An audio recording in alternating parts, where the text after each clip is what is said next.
Paano babayaran ang ating credit card bill sa ating Security Bank online?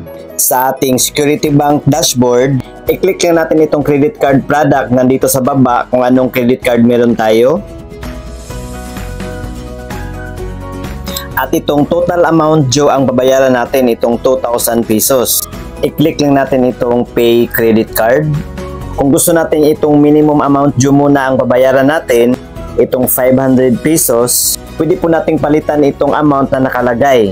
At dahil gusto kong bayaran itong 2,000 pesos lahat, by the way guys, itong source of funds dito sa taas, dito po nanggaling yung pera na ibabayad ko dito sa aking credit card. Itong aking AC Savings account. At ito na po ang aking credit card, ang aking Mastercard Wave card. So next po natin gawin ay click na natin itong submit. And then click itong pay 2,000 pesos.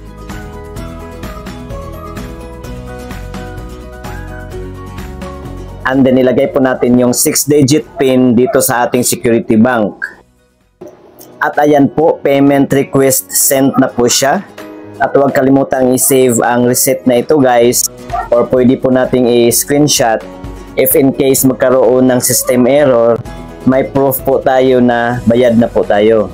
So yun lamang po, paki-like and share na lang po sa video ito at huwag kalimutang mag-subscribe sa aking YouTube channel for more tutorial videos. Thank you for watching. God bless us all. Bye!